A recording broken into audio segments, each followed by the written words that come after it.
1993, Joe Biden drafted a bill that would change this country forever. The Violent Crime Control and Law Enforcement Act, or 1994 Crime Bill, has destroyed families and communities and continues to incarcerate people of color in numbers never seen anywhere else in the world. This bill led to the mass incarceration crisis we currently have in the United States. Now that Biden is president, he has the opportunity to undo this wrong. Still, he has done nothing. The following video is a collection of Biden and his stance on incarceration over the past 30 years. The consensus is A, we must take back the streets. It doesn't matter whether or not the person that is accosting your son or daughter or my son or daughter, my wife, your husband, my mother, your parents. It doesn't matter whether or not they were deprived as a youth. It doesn't matter or not whether or not they had no background that enabled them to become socialized into the fabric of society. It doesn't matter whether or not they're the victims of society.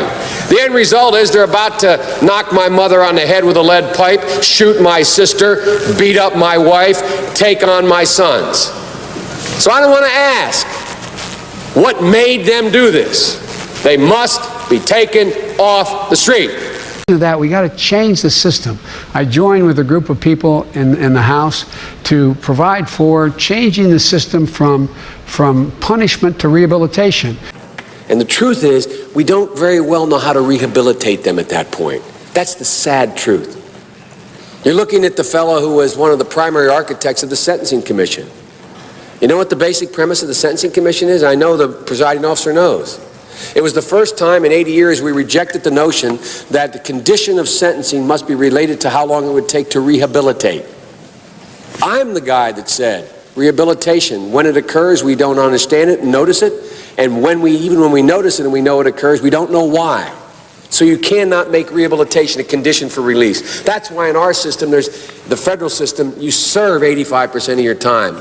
In a nutshell, the president's plan doesn't include enough police officers to catch the violent thugs, not enough prosecutors to convict them, not enough judges to sentence them, and not enough prison cells to put them away for a long time.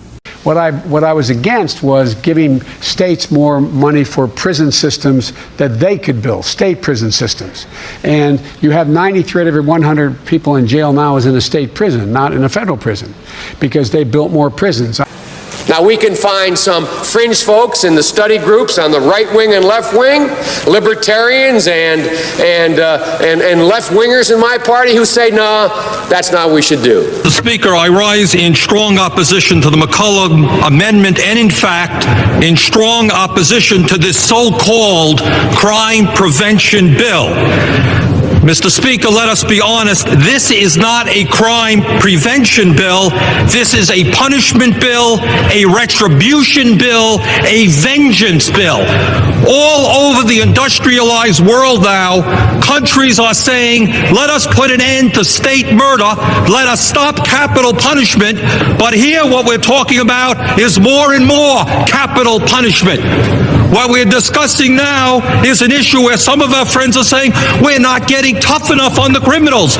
But my friends, we have the highest percentage of people in America in jail per capita of any industrialized nation on earth. We've beaten South Africa. We've beaten the Soviet Union. What do we have to do? Put half the country behind bars? Biden crime bill, the Biden crime bill. The Biden crime bill. Hell, we've had crime bills coming out our ears. Every major crime bill since 1976, every minor crime bill has had the name of the Democratic senator from the state of Delaware, Joe Biden. You got a gun, you commit a felony, 10 years. We already have it 5 years. Minimum mandatory. Judge can't say, you know, you had it in your pocket, you never intended to use it, we're only going to give you 1 year. Judge has to say 5 years. Well, he wants to make it 10 or 20 or 60. We can work that out. how can he really be a progressive and want to lock these people up? And I'd say lock the SOBs up. Increase the penalties. Increase them. I would put the son of a gun in jail. Put them to death.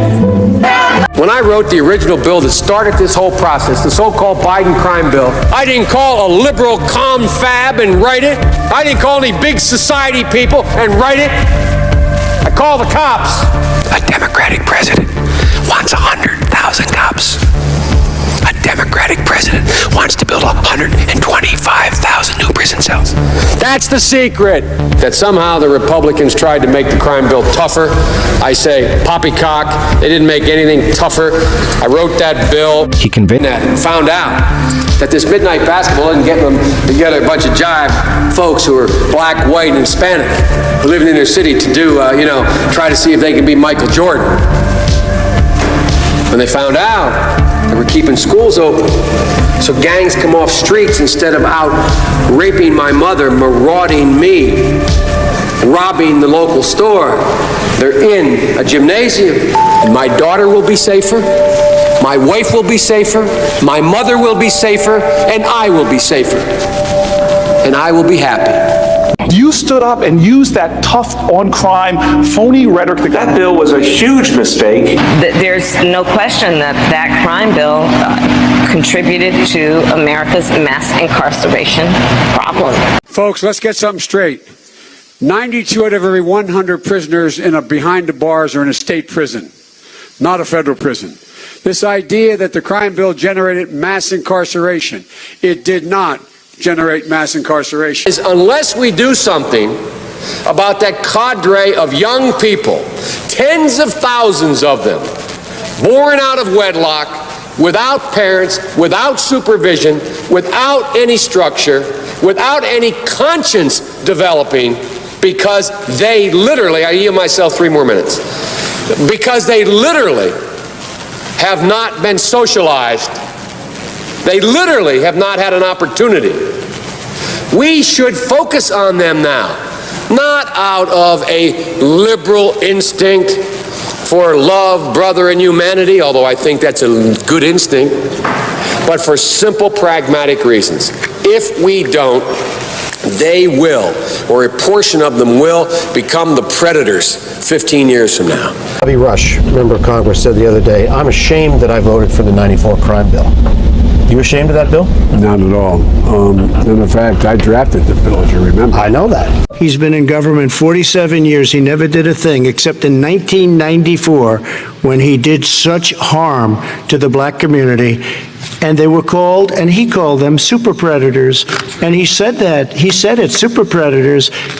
And they have never lived that down. 1994, your crime bill, the super predators. Your response to that, Vice President? My response to that is I never, ever said what he accused me of saying. And Madam President, we have predators on our streets that society has, in fact, in part because of its neglect, created. Again, it does not mean because we created them that we somehow forgive them or do not take them out of society to protect my family and yours from them. They are beyond the pale, many of those people. Beyond the pale.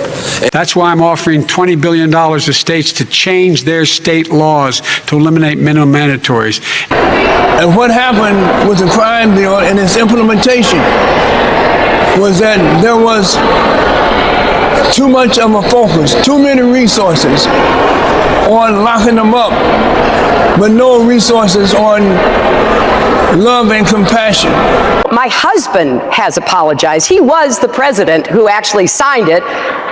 Senator Sanders voted you, Senator? For it. I'm sorry for the consequences that were unintended and that have had a very unfortunate impact on people's lives. An awful lot of people were jailed for minor drug crimes after the Exactly right. Was it a mistake to support it? Yes, it was. Was this bill essentially fueling what we now know as mass incarceration? There's no question that it fueled it. It incentivized prison construction. It incentivized states to pass more draconian laws. It incentivized states to take away the eligibility for parole. It held this carrot out here for states to, in effect, embrace systems of mass incarceration.